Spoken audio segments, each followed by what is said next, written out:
उड़ीसा में हुए भयानक ट्रेन हादसे ने एक बार फिर भारतीय रेल यात्रियों की सुरक्षा से जुड़े दावों पर सवालिया निशान खड़े कर दिए हैं। इस मुश्किल वक्त के बीच रेलवे का वो सुरक्षा कवच सुर्खियों में है जिसका उद्घाटन पिछले साल हुआ था।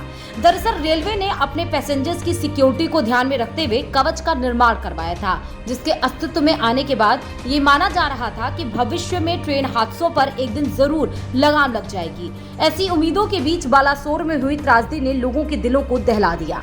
उस समय रेल हादसों को रोकने के लिए भारतीय रेलवे के इस कवच को मास्टर स्ट्रोक और बड़ी क्रांति माना जा रहा था। इस तकनीक के बारे में कहा जा रहा था कि रेलवे वो तकनीक विकसित कर चुका है जिसमें अगर एक ही पटरी पर ट्रेन आमने सामने भी आ जाए तो एक्सीडेंट नहीं होगा।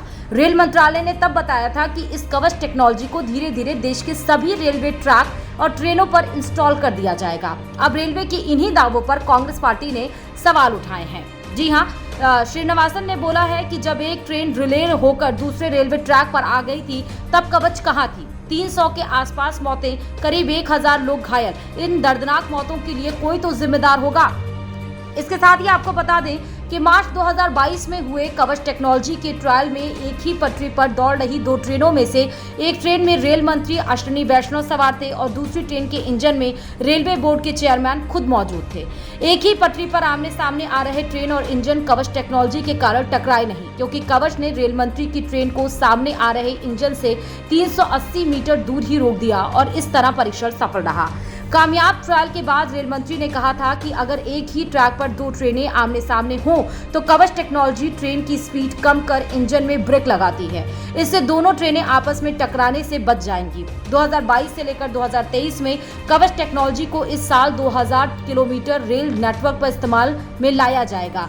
इसके बाद हर साल 4000 से 5000 किलोमीटर नेटवर्क जुड़ते जाएंगे। लेकिन इस काम में जिस तेजी की उम्मीद की गई थी शायद उस स्तर पर काम नहीं हो पाया। कवच टेक्नोलॉजी को देश के 3 वेंडर्स के साथ मिलकर RDSO ने डेवलप किया था ताकि पटरी पर दौड़ती ट्रेनों की सेफ्टी सुनिश्चित की जा सके।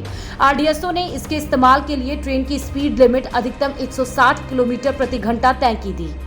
इस सिस्टम में कवच का संपर्क पटरियों के साथ साथ ट्रेन के इंजन से होता है। पटरियों के साथ इसका एक रिसीवर होता है तो ट्रेन के इंजन के अंदर एक ट्रांसमीटर लगाया जाता है जिससे कि ट्रेन की असल लोकेशन पता चलती रहे। कवच के बारे में कहा गया था कि वो इस स्थिति में एक ट्रेन को ऑटोमेटिक रूप से रोक देगा जैसे ही उसे निर्धारित दूरी के भीतर उसी पटरी पर दूसरी ट्रेन के होने का सिग्नल मिलेगा।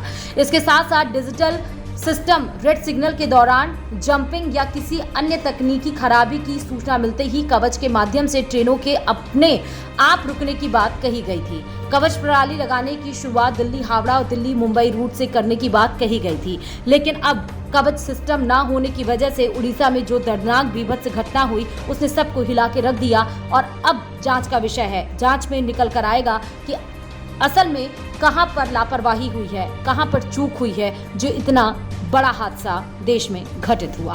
तो कवच एक ऑटोमेटिक ट्रेन प्रोटेक्शन की टेक्नोलॉजी है। इसमें क्या होता है, मान लीजिए 2 ट्रेन्स हैं, दोनों ट्रेन्स अगर सेम ट्रैक पे अगर बाई चांस गलती से भी आ गई तो पास में आती है उससे पहले कवच उसमें ब्रेक लगा देगा और उनको रोक लेगा तो एक्सीडेंट नहीं होएगा। Bureau report, Dainik Bhaskar digital.